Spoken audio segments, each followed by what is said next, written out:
Good morning my dear friends. और आज हम संविधान में प्रस्तावना पे बात करेंगे, प्रियम्बल पे।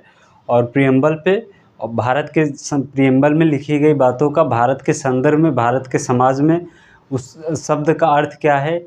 चूँकि देखिए फ्रेंड्स, जैसे कि शब्द का अर्थ बदल जाता है। अब जैसे थोड़ा सा स्थान प्लेस चेंज होता है, देश काल परिस्थितियों के अनुसार अर्थ बदल जाता है, समय के अनुसार कुछ चीज़ों का अर्थ बदल जाता है। जैसे हमारे यहाँ समाजवाद का तात्पर्य कुछ अलग है, लेकिन रूस में समाजवाद का तात्पर्य कुछ अलग है, नॉर्थ कोरिया में उससे भी अलग है, अमेरिका में अलग है। हमारे यहाँ पूंजीवाद का तात्पर्य कुछ और है, अमेरिका में कुछ और है। ठीक, चीज़ें बदल जाती है। और एक परिभाषा को देखिए, हम अपने सिस्टम में परिवर्तन नहीं करना चाहते, हम परिभाषा को मान लेते नहीं, हमारा अलग है, इसी हिसाब से चलता है। अब जैसे हमारे प्रस्तावना में समाजवाद शब्द का उल्लेख है। ठीक, वैसे आप लोग इकोनॉमी में पढ़ते होंगे, समाजवाद का मतलब होता है टोटली, ठीक है, मतलब पूरी तरीके से गवर्नमेंट के नियंत्रण में पूरी व्यवस्थाएं रहेगी। ठीक, कितना उत्पादन करना है, क्या लोहा बनाना है, फैक्ट्री बनाना है, हथियार बनाना है, कि सिर्फ आलू ही उत्पादन करना है, क्या उत्पादन करना है।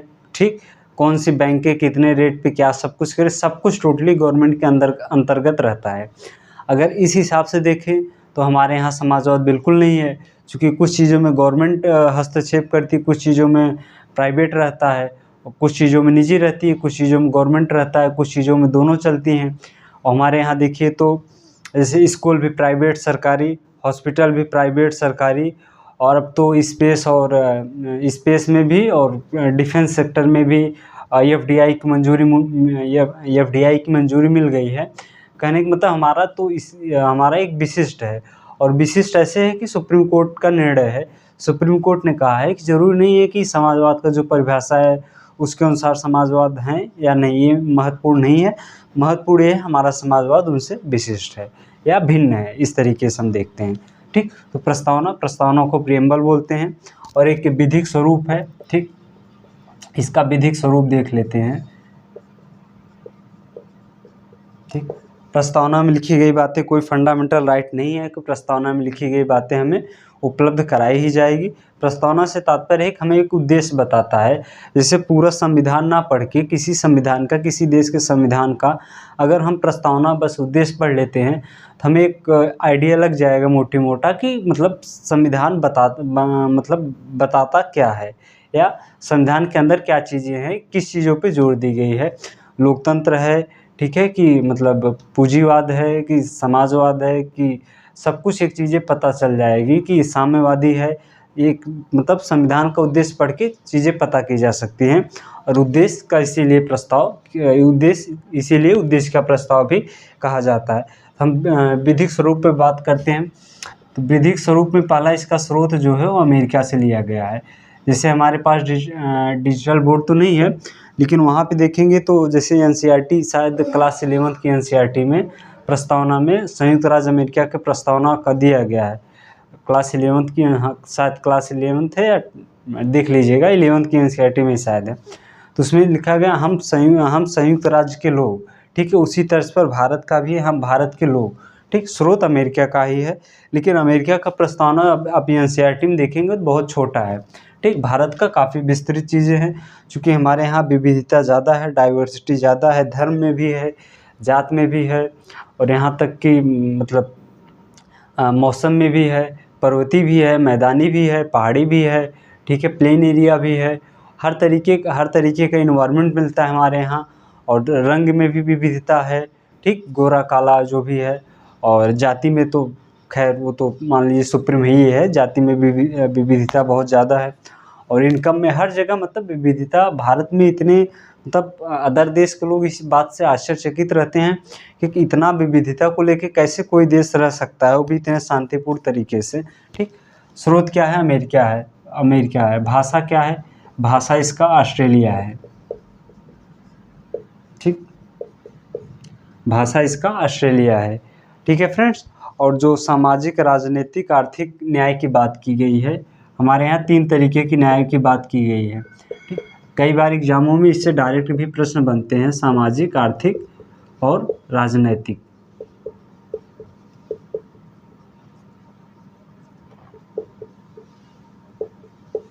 ये रसिया से लिया गया है। ठीक, रसिया से लिया गया है। सामाजिक आर्थिक राजनैतिक न्याय की बातें रसिया से लिया गया है। और जो समता बंधुत्व स्वतंत्रता, समता बंधुत्व स्वतंत्रता, स्वतंत्रता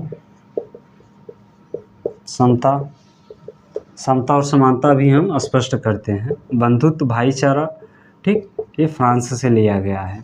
तो स्रोत हमारा इतना है, इससे बाहर स्रोत की चीज़ें नहीं पूछी जाएगी। और प्रस्तावना में संशोधन हो सकता है। ठीक,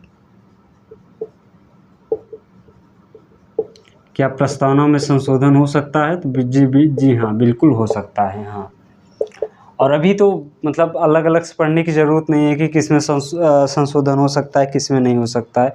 बस आपको एक चीज़ें ध्यान रखनी है, संविधान के प्रस्तावना से लेके लास्ट आर्टिकल तक किसी भी भाग में संशोधन हो सकता है, बशर्ते वो संविधान का मूल ढांचा परिवर्तित किए बिना संशोधन किया गया हो।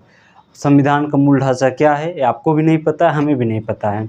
किसे पता है? न्यायपालिका को। न्यायपालिका समय समय पर बताएगी, जब संशोधन किया जाएगा तो उसमें न्यायपालिका निर्णय देके बताएगी कि ये संविधान के अंतर्गत है, संवैधानिक ढांचा का उल्लंघन है या नहीं है। ये निर्णय केशवानंद भारती केस से सुप्रीम कोर्ट के अभी तक के 11 जजों की सबसे बड़ी बेंच ने निर्णय दिया था 24 अप्रैल को।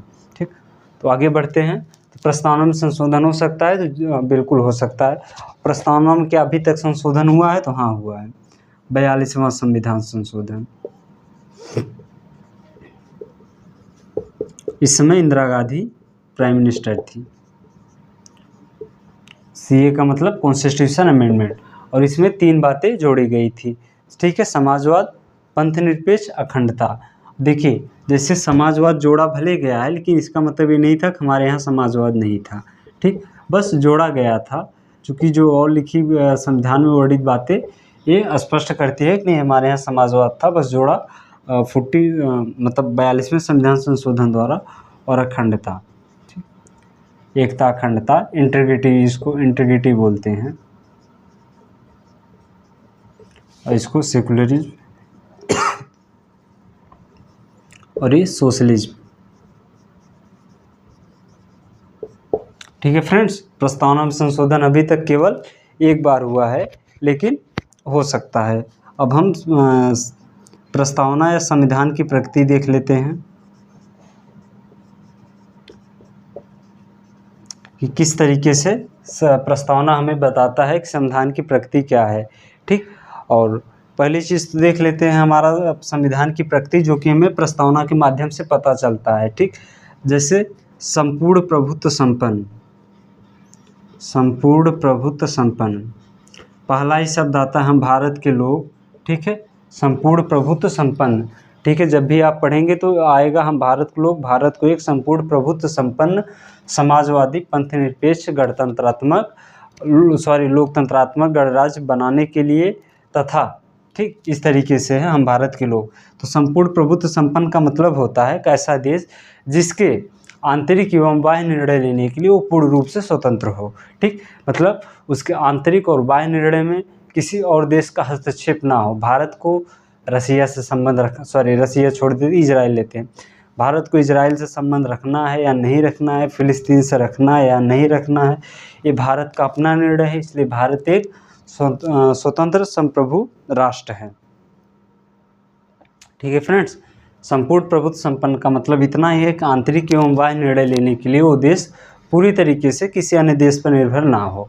ठीक, और वर्तमान में 100% संप्रभु वैसे कोई नहीं होता है, क्योंकि चीज़ें कहीं न कहीं डिपेंडेंसी बनी रहती है एक दूसरे पे, तो इसलिए चीज़ें मानना पड़ता है। कुछ चीज़ें हम आयात करते हैं, कुछ चीज़ें निर्यात करते हैं, इसलिए बातें माननी पड़ती है। ठीक, मतलब कोई जोर ज़बरदस्ती नहीं है। नॉर्थ कोरिया की तरह अगर ले ले तो कोई दिक्कत नहीं है, चूँकि वर्तमान में ग्लोबलाइजेशन है, वैश्वीकरण की दुनिया है। ठीक, और एक कंपटीशन ज़्यादा है। इस तरीके से थोड़ा सा अगर आपको डेवलप भी बनना है तो वैश्वीकरण में आपका, वैश्विक बाज़ार में आपका हिस्सा ज़्यादा से ज़्यादा होना चाहिए। ठीक, मतलब पूरे वर्ल्ड में सामान की ज़्यादा से ज़्यादा आपका बिकना चाहिए। और वो चीज़ें हैं डिमांड एंड सप्लाई पे, डिमांड रहेगा सप्लाई होगा ही होगा।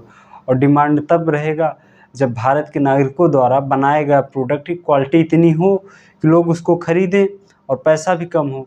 ठीक, देखिए फ्रेंड्स, देशभक्ति के नाम पे कोई नहीं खरीदता है। वर्तमान में सब देखते हैं कि नहीं कितना हमें कितना किस चीज़ में कितना फ़ायदा हो रहा है। तो मतलब देशभक्ति के नाम पे कोई प्रोडक्ट नहीं बिकता है, बिकता है तो आपकी क्वालिटी के ऊपर। ठीक, अब जैसे मान लीजिए कोई फ़ोन है चाइना ने बनाया 14-15 हज़ार का, सेम फीचर सेम सब कुछ सेम फीचर है, मतलब उससे थोड़ा 20 ही कह सकते हैं, 19 नहीं है। इंडिया ने फ़ोन बनाया है, अगर वो मान लीजिए 15,200 का है तो भी हम ले लेंगे, कोई दिक्कत नहीं है। लेकिन अगर वही 15 के बजाय 25 का मिलेगा तो हम वही चाइना वाला ही लेंगे, वही कर रहे हैं हम। ठीक, कहने का मतलब है कि इसके लिए विकसित बनने के लिए आपको अपना मतलब वैश्विक बाजार में आपकी हिस्सेदारी अधिकतम होगी, और संपूर्ण प्रभुत्व संपन्न का मतलब आंतरिक एवं बाह्य निर्णय लेने के लिए आप पूर्ण रूप से स्वतंत्र होने चाहिए। और नेक्स्ट आ जाता है समाजवादी। समाजवाद से तात्पर्य क्या है? देखिए, समाजवाद से तात्पर्य है कि चीज़ें मतलब भारत के नागरिकों के विकास सर्वांगीण विकास के लिए भारत सरकार प्रयत्नरत रहेगी, और साथ ही साथ राज्य सरकारें भी। समाजवाद का मतलब यही है। ठीक, और पंथ निरपेक्ष है। पंथ निरपेक्ष का मतलब क्या है? पंथ निरपेक्ष का मतलब है कि भारत का कोई राजकीय धर्म नहीं होगा। भारत सरकार ना तो किसी धर्म का सपोर्ट करेगी, ना तो किसी विरोध करेगी, लेकिन तटस्थ रहेगा। तटस्थ का मतलब अगर ऐसा नहीं कि आप हाईवे पे मंदिर बना ले कि नहीं अब ठीक है, धर्म के नाम पे कुछ भी नहीं कर सकते हैं। हाँ, आपको पूजा की, उपासना की, धर्म को मानने ना मानने की स्वतंत्रता रहेगी। यह हम मूल अधिकार में विस्तृत रूप से पढ़ेंगे। समाजवादी लोकतंत्रात्मक है। लोकतंत्र का सबसे बढ़िया है कि to the people, by the people, for the people. यह है लोकतंत्र का उदाहरण। ठीक, गणराज्य है। गणराज्य से मतलब है कि भारत का कोई भी मतलब पद वंशानुगत न होकर उस पर निर्वाचित किया जाएगा, प्रत्यक्ष या अप्रत्यक्ष रूप से। ठीक फ्रेंड्स, तो जैसे ब्रिटेन में क्या है? ब्रिटेन में जो हाँ,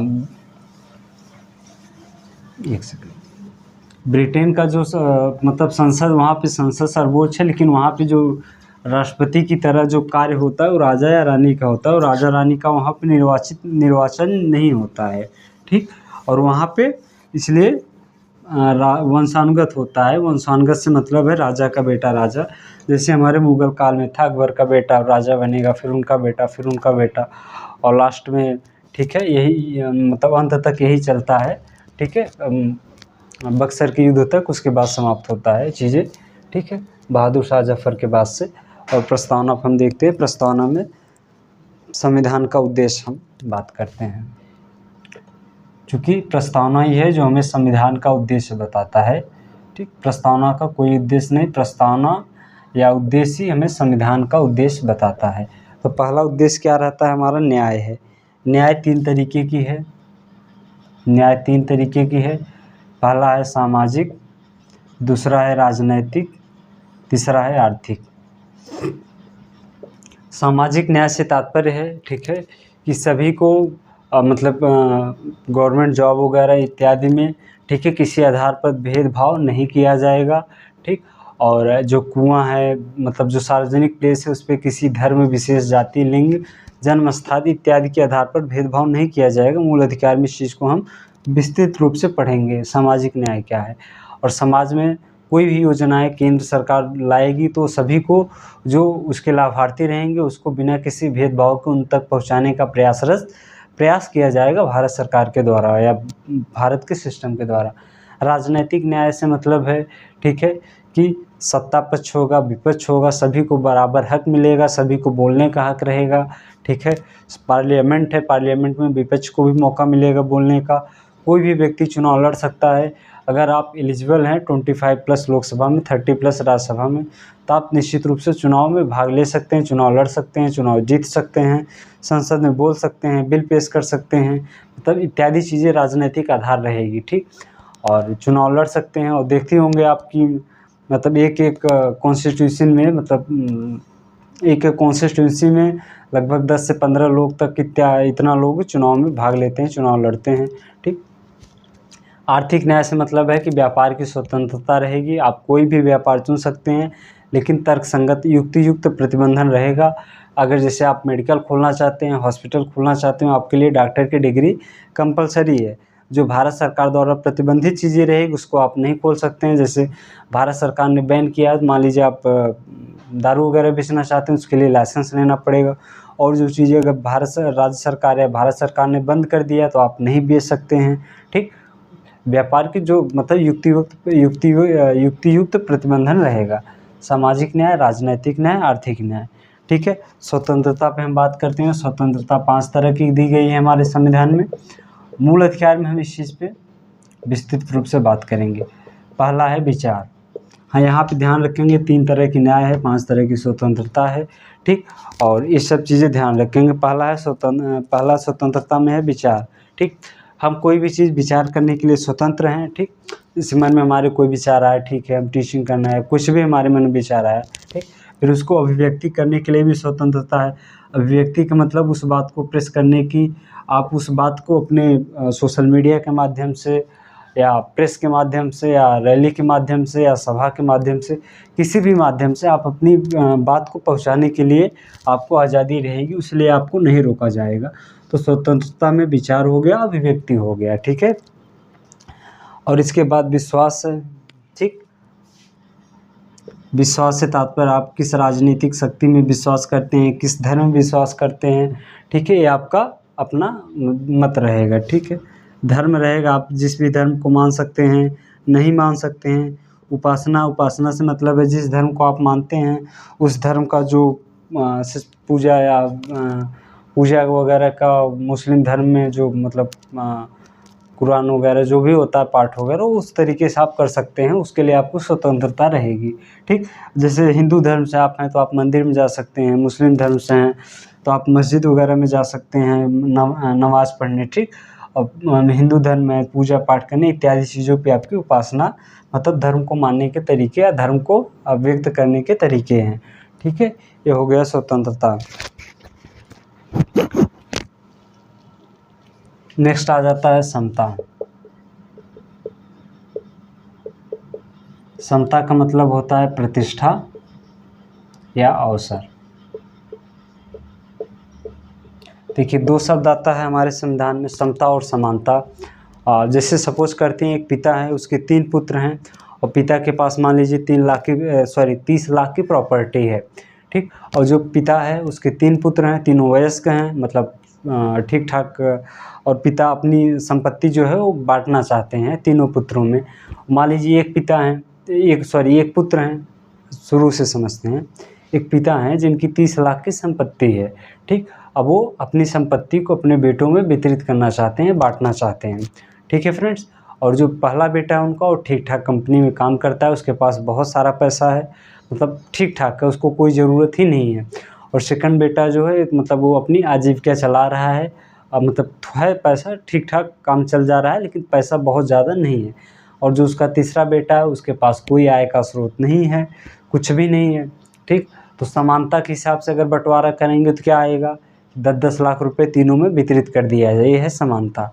अगर समता की बात करेंगे तो समता किस आधार पे दिया जाएगा, नहीं, बड़े बेटे के पास बहुत सारा पैसा है, माँ बाप ने पढ़ाया लिखाया है तो उसको नहीं देते हैं। सेकंड के पास ठीक कम है तो उसको 10 लाख दे देते हैं, थर्ड के पास 20 लाख दे देते हैं, इसी तरीके से हो जाएगा।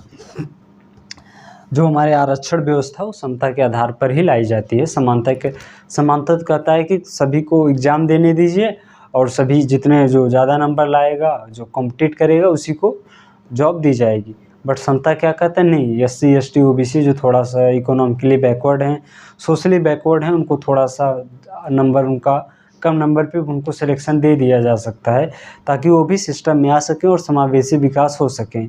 और जब तक समावेशी विकास नहीं हो सकता तब तक भारत एक विकसित राष्ट्र की सपना नहीं देख सकता है।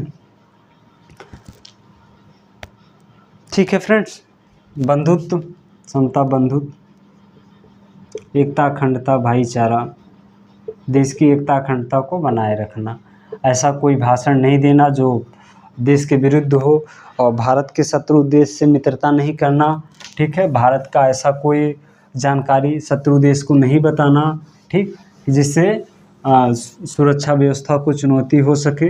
तो ये एकता अखंडता को बनाए रखने का प्रयास होता है। और सच कहें तो भी आजकल उससे ज़्यादा आंतरिक लेवल पे है, मतलब सुधार करने की ज़रूरत, जो धर्म के नाम पे लोगों को भड़काते हैं, ठीक, इत्यादि चीज़ें रहता है। अब हम थोड़ा सा समाजवादी को एक बार और पढ़ लेते हैं, ठीक। समाजवाद हमारे यहाँ क्या है? हमारे यहाँ का समाजवाद जो है गांधी और नेहरू की विचारधारा से प्रेरित है।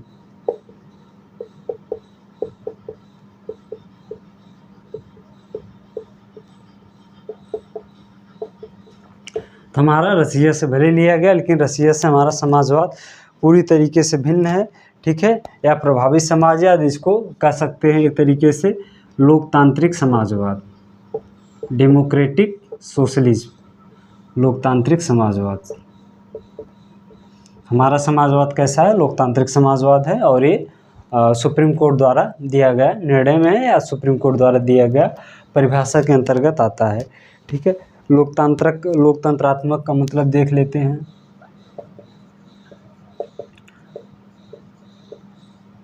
लोकतंत्रात्मक का मतलब be the people of India, अंतिम शक्ति जनता में निहित है,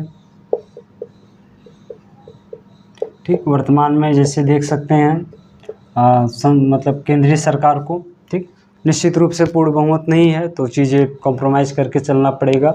तो जनता में ही शक्ति निहित है कि किसको कितनी शक्ति दिया जाए, किसको कितनी ना दिया जाए, ठीक है। अब्राहम लिंकन का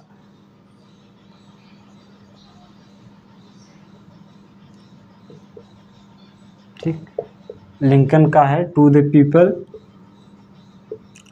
and by the people and for the people, ठीक है friends. To the people, by the people, for the people, ये है हमारा लोकतंत्रात्मक का है।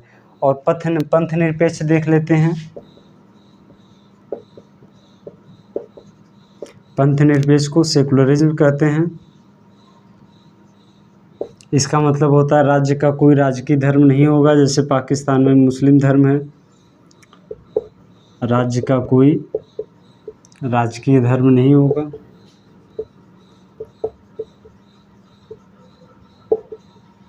भारत का कोई राजकीय धर्म नहीं है, सभी धर्म के लोग यहाँ पे रह सकते हैं। यहाँ तक कि भारत एक ऐसा देश है जहाँ पे पूरे विश्व में जितने भी धर्म के लोग रहते होंगे, ऐसा कोई धर्म नहीं होगा जिसके अनुयायी भारत में निवास ना करते हों। तो ये चीज़ें स्पष्ट करती है हमारी पंथ निरपेक्षता को, कि राज्य का कोई राजकीय धर्म नहीं है, और राज्य सभी धर्मों के साथ समान व्यवहार ही करेगा, ठीक। इसका मतलब राज्य सभी धर्मों के साथ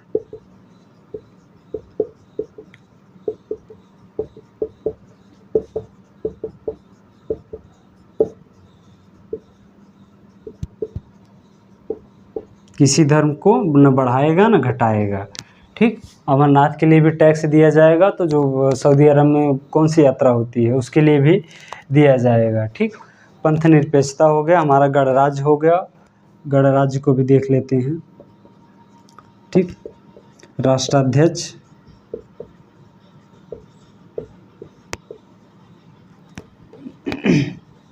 वंशानुगत न होकर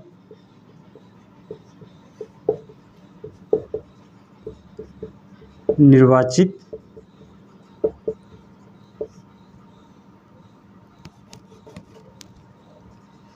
ऐसे लिखते हैं, प्रत्यक्ष या अप्रत्यक्ष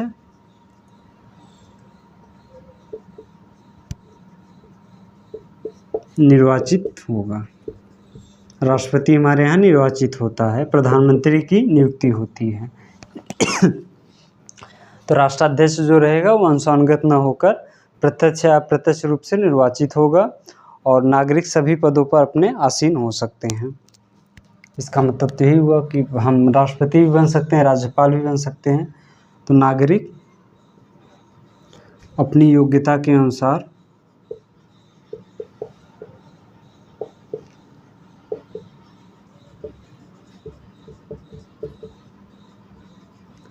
सभी पदों पर आसीन हो सकते हैं।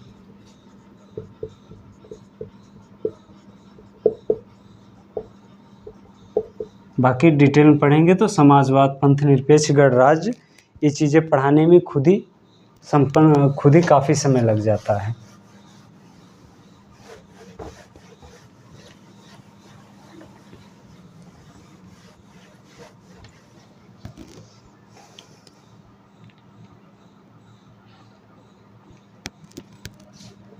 एक और देख लेते हैं, संपूर्ण प्रभुत्व संपन्न।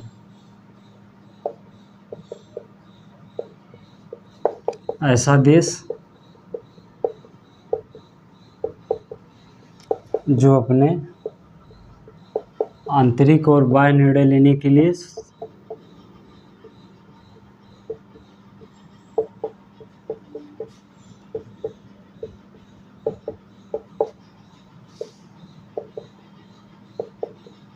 स्वतंत्र हो। ठीक है फ्रेंड्स, तो आज के लिए इतना ही। प्रस्तावना हमारा समाप्त होता है। प्रस्तावना में लगभग चीज़ें हो गई है, ठीक है, और कथन बाकी है। और कथन देख लेते हैं। प्रस्तावना संविधान की आत्मा है।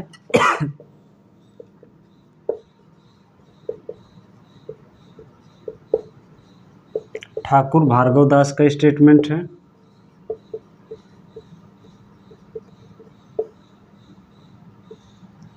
ठाकुर भार्गवदास प्रस्तावना और जो आर्टिकल 32 संवैधानिक उपचारों का अधिकार है उसको संविधान की आत्मा डॉक्टर अंबेडकर ने कहा है, जबकि प्रस्तावना संविधान की आत्मा है, ये ठाकुर भार्गवदास ने कहा है। और संविधान, और इसको भी लिख लेते हैं, प्रस्तावना संविधान का पवित्र दस्तावेज है या संविधान का पवित्र परिचय पत्र है। ये अंबेडकर जी का स्टेटमेंट है। और छोटे छोटे और स्टेटमेंट हो सकते हैं, जैसे कि प्रस्तावना संविधान का परिचय पत्र है, यानी पालकीवाल प्रस्तावना संविधान का पवित्र दस्तावेज है, सॉरी पवित्र परिचय पत्र नहीं, दस्तावेज है। और पवित्र परिचय पत्र ये NK पालकीवाल का स्टेटमेंट है, ठीक है।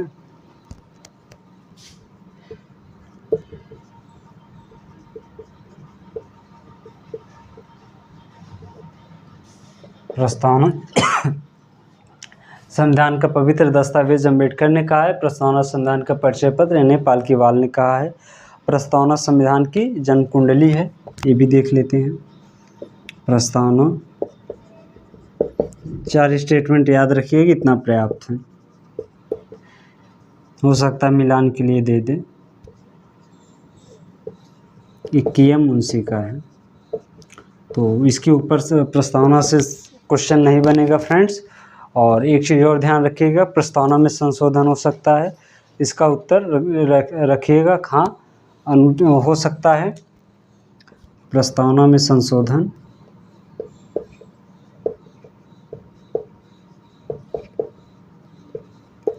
आर्टिकल 368 के तहत विशेष बहुमत से, मतलब सामान्य बहुमत से नहीं रहेगा। विशेष बहुमत का मतलब होता है 50% + 1 प्लस 50% + 1 + 2/3 हो। इसको हम आगे डिटेल में पढ़ेंगे, विशेष बहुमत, सामान्य बहुमत चीज़ें क्या होती है। तो उम्मीद करते हैं फ्रेंड्स यहाँ तक चीज़ें क्लियर होगी और आगे हम बात करेंगे अब, ठीक है। पहले हम बात कर लेंगे कि जो भारत के संवैधानिक इतिहास है, ठीक है, 1773 के रेगुलेटिंग एक्ट से लेके और 1947 के इंडिपेंडेंस एक्ट तक। नमस्कार, जय हिंद।